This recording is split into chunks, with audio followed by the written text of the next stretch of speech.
All right, ladies and gentlemen, let's talk about Dead Space, a 2008 third-person shooter by EA.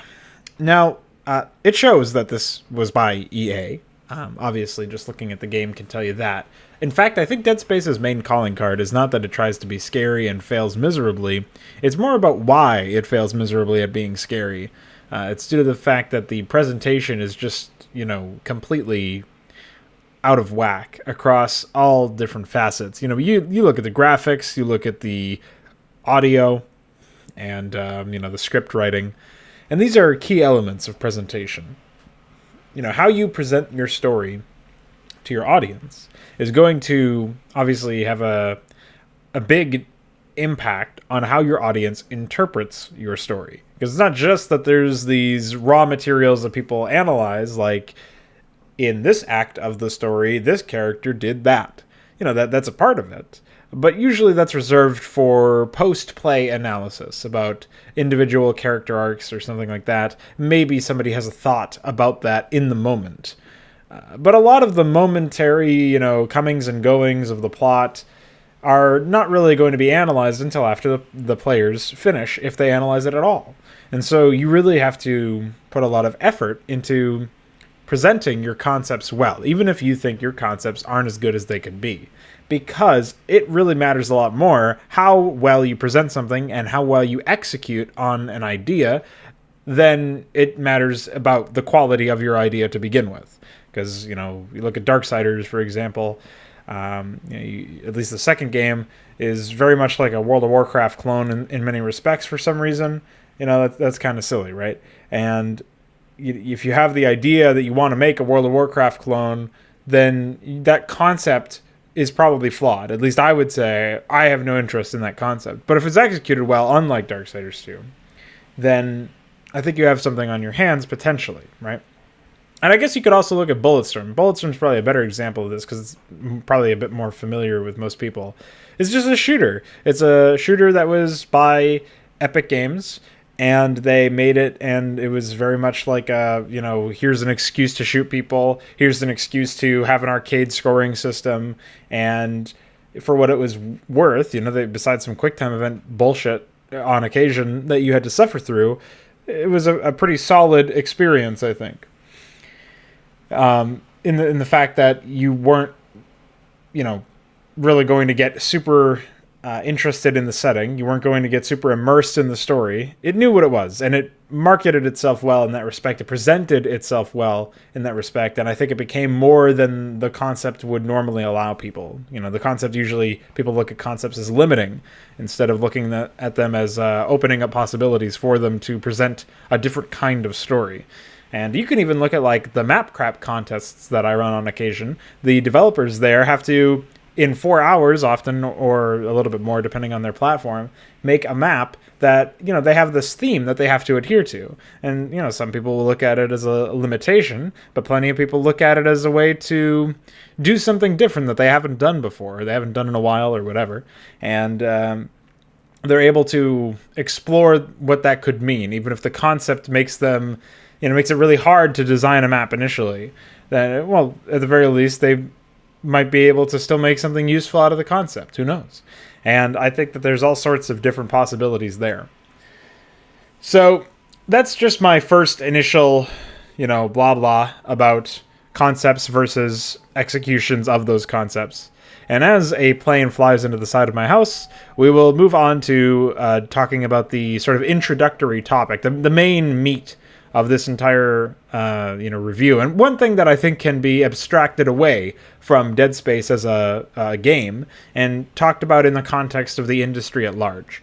And this concerns the stuff that I brought up in the credits rant, where I was conceptualizing the relationship between your responsibilities as a game designer, like that being your occupation, and your responsibilities as a person who is devoted to the craft, right? And so the relationship between your job and your devotion, that's always going to be something that's at odds. I discussed this at the end of the credits, talked about how, people who care about their work are going to recognize that they don't maybe have enough time, have enough budget, have enough whatever, enough resources of one way or another to devote to the proper execution of something, and so they have to cut corners somehow. And that's sort of like a casualty of putting a deadline on a artistic or creative expression. And I think I've settled on the position about Dead Space that it constitutes an extreme example of bloat in the industry. You have the driving force behind individual games creations can be very distinct between the titles. Like, for example, somebody might say that maybe Bulletstorm's driving force was just because they had a comedic premise that was pretty limited in terms of its scope and probably couldn't spawn an entirely new franchise or whatever. And they thought, let's just make a really tight, short single-player experience that's relatively satisfying, and I guess we'll slap on multiplayer because it's necessary for any game, even though nobody will ever play it because it's not like a premier esports title or anything, and let's see what happens. And, they had their concepts and they went through it. Well, the driving force behind Dead Space, in terms of its creation, was some combination, some unholy matrimony of professionals working for the weekend, as in not really devoted to the concept of working on a game, mostly just doing, putting in the hours and cashing that check, at the end of the week. And project leads completely mismanaging their technical artists. I don't think I've seen a more fucked up looking game visually than World of Warcraft, and I feel like that sentence has some fucking power. Like, if you've seen World of Warcraft, you know what I'm talking about, and if you haven't seen this game yet, you're just looking through the review, then I do actually encourage you to take a skip and hop and a skip through the playthrough, just to see if anything catches your eye in a very negative way. I guess if you're interested, actually, in analyzing a title that sort of puts to paper the laziness and phoniness of the industry, like basically gives you a personification of those particular factors as they exist within the games industry, and you're just burnt out looking at Blizzard games, you want a different flavor of shit. I do actually think that maybe this playthrough, or at the very least the game itself, would be potentially interesting. It's almost like a case study of what can happen at the far ends of the spectrum when it comes to professional game development, quote-unquote professional, where you're just sort of, again, working for the weekend, working for that check, and, you like adding in your Twitter bio that you're a game developer, right? As opposed to just shutting up and doing the work and making sure that it's as good as you can make it. And so I've talked a bit about responsibilities as far as custom content developers are concerned. I don't really think I've talked about responsibilities as far as game developers are concerned, but when you're a professional in an industry, you're making a product, I think you do have a responsibility to make that product as good as it can be in the time that you have with the resources you have. And I don't think that anybody was really doing that in Dead Space. And I guess Mesk probably brought this up in the Antioch Chronicles run about voice acting, where you really have to focus on the voice actor in question and like coach them through and guide them and give them direction in a sense. Like, some of them will be experienced enough and good enough and dedicated enough that they'll do it anyways. But you want to be there. You want to show them that you yourself are willing to put in the hours to make sure that you get the assets that you want out of the ordeal, right? You get the audio files that you want, and the level of quality, the proper emotion and intonation and inflection, and that it's done well. And so I think that extends into this context too. You need some project leads that know how to get the most out of their developers that are working under them. They're managing a team. They should actually be managing that team. And it felt like people were just sort of allowed to do whatever. And, maybe there was some crunch time where they chewed out a bunch of assets at the end. But, there's just a wildly inconsistent amount of, quality in terms of the visual assets. And, of course, the audio balance is also all over the place. And so I think that the massive inconsistencies with the presentation, with the assets that are used in audio visuals, that's always going to absolutely take the piss immediately out of any production. You're already going to be starting off on a massively wrong foot because of your, overuse of cutscenes or cutscene-esque things where, yeah, technically I can move around in this elevator while I'm talking to this guy, or this guy's talking to me, rather. but I can't actually interact with the rest of the game, and I have to wait until this elevator ride is over, and that's not going to end until this guy finishes talking. So, you get stuff like that. You get all of the lock-in save functions and long menu animations and all this other stuff. And it's just a lot of time wasting. It feels like a lot of padding. And maybe it was conscious, maybe some of it wasn't. But either way, this is what we got. And you're already starting off on a really bad foot there. You don't need to make the situation worse by not taking any of your technical artists to task as the asset lead or case manager or whatever. And so I would say that whoever is involved in, project leads over at EA, I think they really dropped the ball on this one by allowing their technical artists to drop the ball as well. Now, I guess to its credit, this game doesn't really have that many bugs in the way of destroying, gameplay. The gameplay seems to have not actually, fallen apart entirely in terms of it being functional. I would like to talk about the gameplay though, because there's a pretty big issue actually in terms of what it did suffer from, right? Because I feel like it suffered the most out of the lazy expression and the mediocre technical assets and whatever else. You'd think that the presentation would be the one that suffers the most out of it, but I'd like to point your attention to how boring Dead Space was. As an overall experience for the player, I felt like my time was wasted the entire time I was playing this game. It's one thing if, the assets have obvious flaws and the sliding textures that don't even have endpoints or whatever just completely fade into nothing, just hard cut lines everywhere. Obviously that's going to grab your attention and just yank you right out of the experience. You're never going to be able to get immersed in anything that looks like that.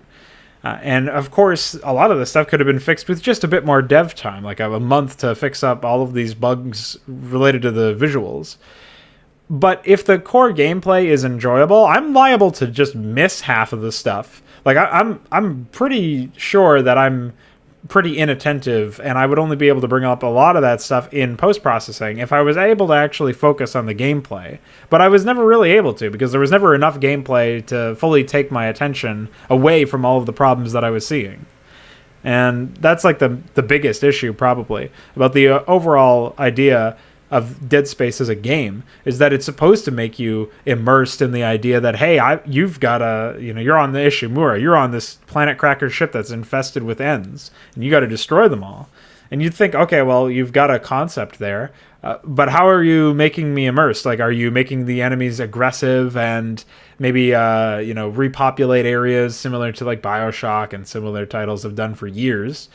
And, how exactly are you experiencing this sort of thing? How exactly are you presenting your ideas through gameplay and telling your story, fleshing out your narrative and environment and setting through gameplay? And generally they don't, they just throw a couple waves at you here and there, depending on which rooms you walk into. And sometimes there's already units just spawned in from the get-go before you even walk into a room, which is fine, obviously. But a lot of the times, the threats come at you as you progress, and it's a very linear environment, even though theoretically this is an environment that should be more like a Dark Souls-esque game where you can go back in between different environments. Or even Rapture in BioShock is like this, right? Or the Prey game that I played earlier this year, Prey 2017.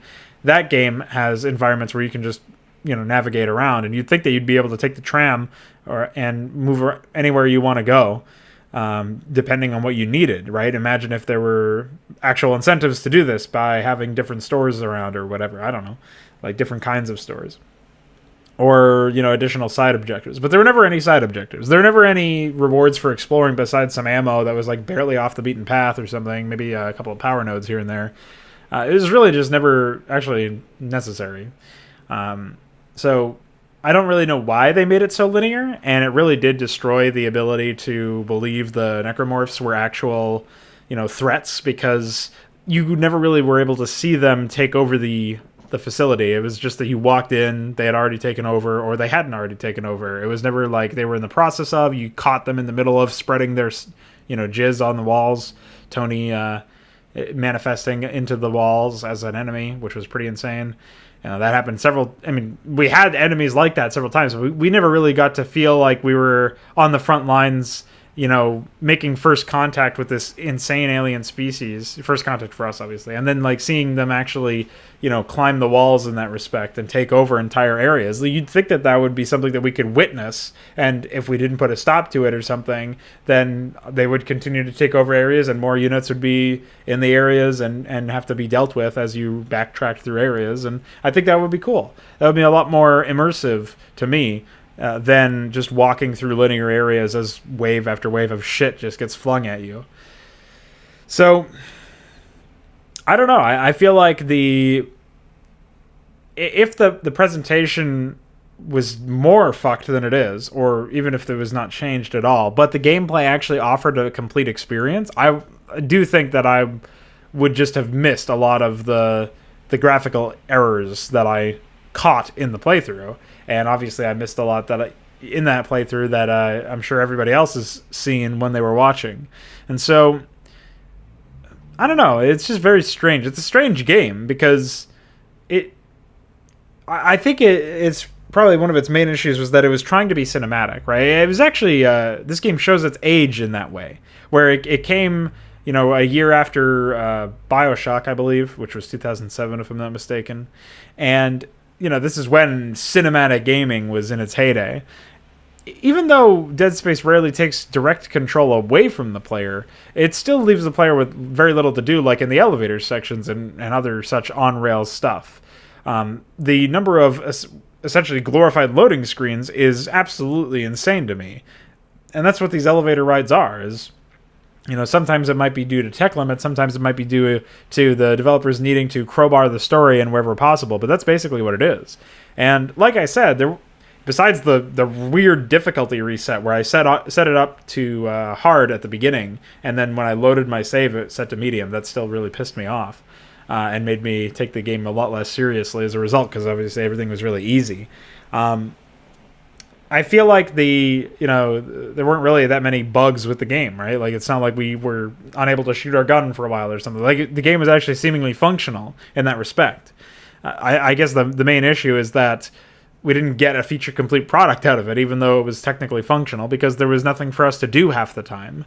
And it felt like they really did try to, just say, hey, we made a functional game. You can complete it from start to finish. It's completable. It's just so silly that's like their, that's a first step. Sure. That's one of the things on your checklist to do. But did you do any of the others? No? Oh, okay. I don't know. It just seems very silly. I did mention the sliding texture graphical stuff. I guess the bigger issue is probably just that everything is really low resolution, like way lower resolution than I would expect out of a game like this. And it might just be because so much of the assets are organic that, like, low resolution metallic or artificial and even some natural but not organic meshes and not meshes, textures and stuff, they tend to look better than, fleshy things, right? I feel like the resolution needed to be way higher on the fleshy elements, but that was so much of the game that maybe there were genuine tech limitations here that were not dealt with. And so that might be why some of the graphical issues, just everything looking like awful, that might be part of the reason why. Generally speaking, though, that did make it really difficult to take anything seriously. Like, I know I missed the boat on this. Literally, it's 10 years old this year, so it's not like... I actually turned 10 this month, I believe. So it's not like it's a game that you really have an insane amount of respect for in terms of the graphics, because obviously when I played it first, it was a long time ago, and that was towards its initial experience. I think I played a demo or something on the original, on the Xbox 360. But generally speaking, you're not going to be put into a position where you're going to be able to understand what it was like when it launched. I guess you could probably try to find some like initial review videos and write-ups and stuff from back in 2008, but otherwise you're kind of fucked in that respect. You're not really going to know what people thought of it. I did go back and look at the Wikipedia page, and all it did was make me very angry because it was talking about how the script was perfect or not. What did it say? I sent Necron a couple of quotes here. Driven forward by a film-worthy script and inspired setting. Yeah, that was the one that really pissed me off, because as bad as the visuals are here, I do actually think that the script, the way that they presented themselves, is just really silly. I'll get into that in a second, though, for our closing thoughts here. I just wanted to take a minute to decry the monster design as well, since I've talked about the gameplay and I've talked about the graphics at relatively at length. The monster design here, I feel, is incredibly forced, in a sense that it doesn't actually deliver on the main idea of what you'd thought the necromorphs were going to be at the beginning, where they were presented as this unknowable entity that could not be reasoned with and could not be stopped, and they're just like these mindless biological machines being communicated to by a hive mind. Well, obviously I'm smelling StarCraft and Warhammer 40,000 and every other fucking sci-fi sci-fi video game, so it really feels silly to me that the monster design never really evolved from that. But initially, I thought that they were going to be, talking about how it transforms humans into something different. And we sort of got a weird version of, like a religious version of that with some of the characters, where they were like, this is ascendancy, this is what we've been working towards, blah, blah, blah. But that was actually never explored, really, beyond the crazy character that was still alive, and then some video and audio logs that you could watch and listen to if you wanted to just sit there and do nothing and wait for, some elevator rides to finish or whatever. Of course, I didn't read any of the text, because text is a really stupid thing for communicating in a visual media, so I would never say that to do that. Visual medium, excuse me. But generally, the concepts themselves were not very interesting for the monsters. Like, you just have a host of humanoid ones, and then you have a bunch of really small, like broodling-esque monsters that are particularly annoying to play against because of the VSync issue that we were having, which I'm not really bringing up as a detraction of the game in particular, because I'm assuming there's some way to fix that I just didn't know about or something. I don't know, they only had those two variations of unit types, besides the ranged enemy that I kept calling Necron for some reason, and what was the other one?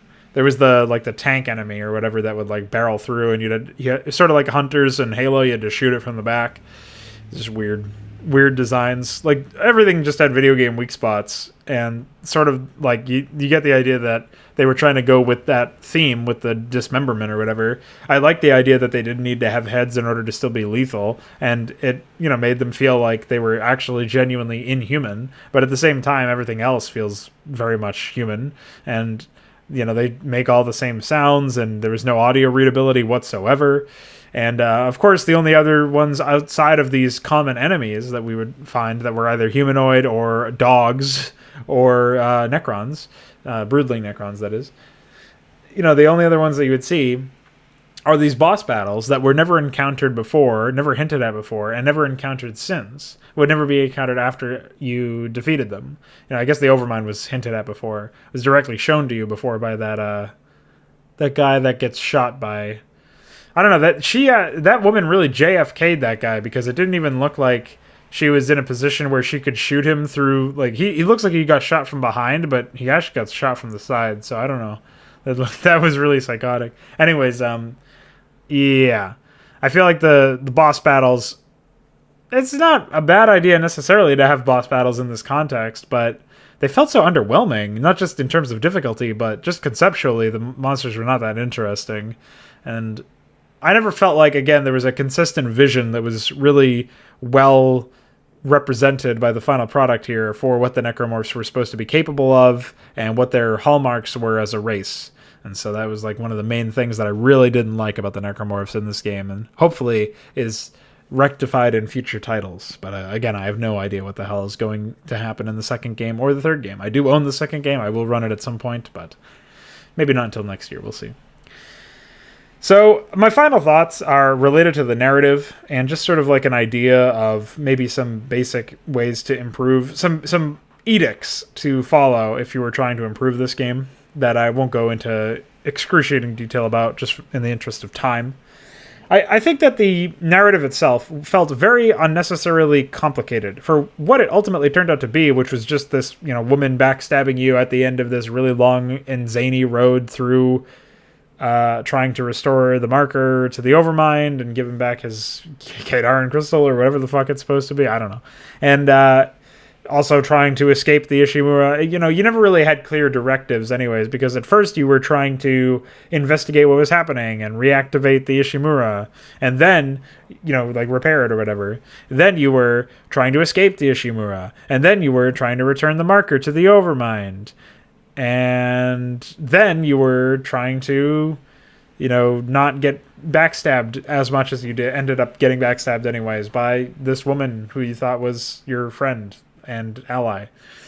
And I don't know, man. It felt very complicated. It actually reminded me a lot of the Antioch Chronicles, episode 2, where Trench, exposes the plot twist by giving you an 8-minute cutscene. It's very similar in that sense, except the actual person who was the betrayer was exposing the plot twist in an 8-minute cutscene in this case. So it was very weird how there was a similarity there that's very much like a one-to-one thing. So I'm definitely not impressed by that, right? I feel like if there was a more clear-cut goal that you were working towards the whole time, I guess that would have been trying to find Nicole, I think her name is, Isaac's wife. And if you, I guess that you could argue that that's the case, but Isaac was never actually developed into a character because the only characterization he got were in those text objectives or whatever. You could take a look at your own journal and take a look at what Isaac felt about that stuff, but I don't give a shit about that, and I'm just assuming that he had some characterization there. I'm giving him the benefit of the fucking doubt in that respect, but you really got to stop cut the shit with these silent protagonists. They don't work in these contexts where you're trying to tell a cinematic story. I'm going to relate a lot more with a character that's actually a character and has character development and goes through struggles and reacts to them than I am to a blank slate where I'm projecting my own consciousness on or whatever the fuck they're trying to do with that. I never really understood the idea of a blank slate, sort of viewport of a character. Obviously Brood War does this as well, and I never agreed with it there either. So maybe there is a context where it works, but it definitely isn't a cinematic game like this, a game that's trying to be cinematic. And so in addition to the ultimately complicated narrative that was not complicated for a particular reason, it didn't feel like it was complex in the sense that it was you would say that as a good thing or as a neutral element of its construction. It's very much to its detriment that it is complicated. Aside from that, I thought that they had a cool idea with the marker potentially turning Isaac into an unreliable narrator. But again, they threw it away in favor of this exposition, and then in favor of him just never watching the video to its full conclusion, always getting interrupted. Or it would be one thing, I guess, if somebody was always interrupting him, right? Because she actually does interrupt him in the beginning of the game, and it would be interesting if he tries to watch that over and over again or something. It would probably make more sense if he initially got that transmission from her. He only did that, he only received it or something. They found it on a file table or something, but this computer had this thing in it, but we didn't see, it must not have sent it properly or whatever. It looks like this is Nicole. And then he gets interrupted before he can finish watching it. And that happens every single time by somebody, probably this woman. And Kendra, that's her name. I'm sorry, I was forgetting her name. So if Kendra kept interrupting him before he found it, and she was also the one who introduced it to him, then I can see I'm putting together the dots, right? I'm connecting the dots. She's actually got a plan, and she's fucking with this guy. That could be interesting. But of course it never was interesting. It never got to any point where it's actually developed. It was just, I guess he's never watched it to the full way through, even though we see him watching it at the beginning. We assume that she even says how many times you're going to watch that thing, I think, something to that extent. And so he's watched it before, but apparently not all the way through to the end. It would even be different if she at the end gives him the rest of the file or something and says, I was holding this part of the file. Then I guess that would still make sense, even though it would be contrived as fuck. But it just never ended up making any sense. I don't know. It just felt really silly. It doesn't feel like anybody really had any idea what they were doing when they were writing the story or committing to the scripts or whatever. So, honestly, I feel like if you just threw the player into the conflict, Preferably faster than they did it in this game, but I guess it's not really that big of a deal since within like the first half hour we were more or less in the game shooting people. I still prefer to be dropped in and immediately understand what the game's about within like the first 5 minutes, but apparently that's just a lost fucking art. So you throw us into the conflict. Play up the psychological elements, make it so that, don't do it like really stupid her definition hallucination, like lens flare bullshit, like that spreads across my screen and gives me AIDS. I mean, I just mean like, have you actually fighting enemies and then, maybe somebody, calms you or something and it's like, Isaac, I heard gunfire. What's going on?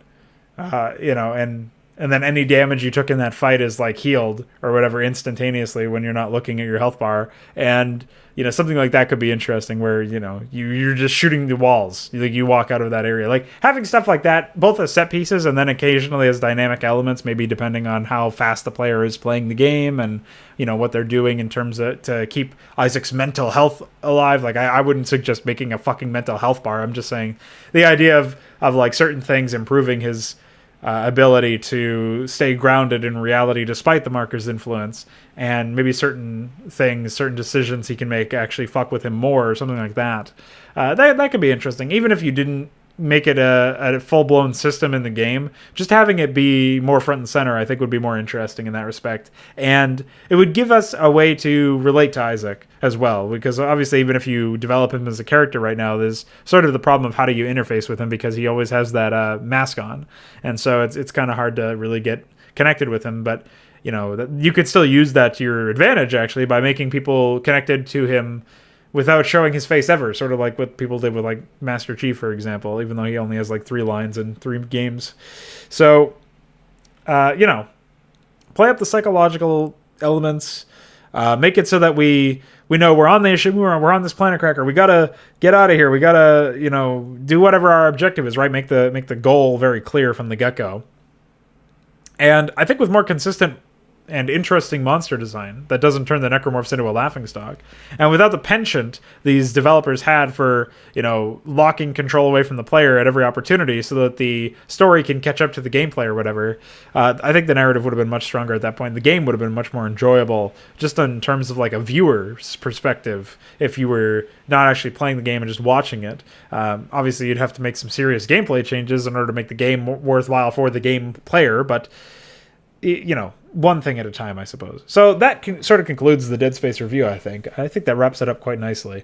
I definitely feel like Dead Space is a game that, unless, again, in the aforementioned little foreword that we had, where I talked about, some recommendations for people who are interested in figuring out what exactly the product of a dying, shitty industry, like the games industry, is and what it looks like. Maybe you check out Dead Space in that context. I don't really know if I would recommend this game at all, though. I think I would have to play the other games first and then figure it out, because it's one of those games where there's 3 titles in the franchise that are for PC, I believe, and there might be some mobile ports because everybody does that now. But I think if I figure out, if I have a good enough time with the second and third games, I might recommend the first one just so you can understand and contextualize your experience with the future titles or something like that. But saving that, like on its own merits, I wouldn't recommend it. Only if you are bringing something else to the table, like a desire to understand future titles or a desire to understand the industry or something like that, would I really recommend bothering with this. So that's it. That's everything. Hope you guys enjoyed the playthrough. Look out for Ass Creed 3, Battlecry 2, Dark Colony, and I'm sure there'll be another title that I fuck around with in the month of November. Mwah.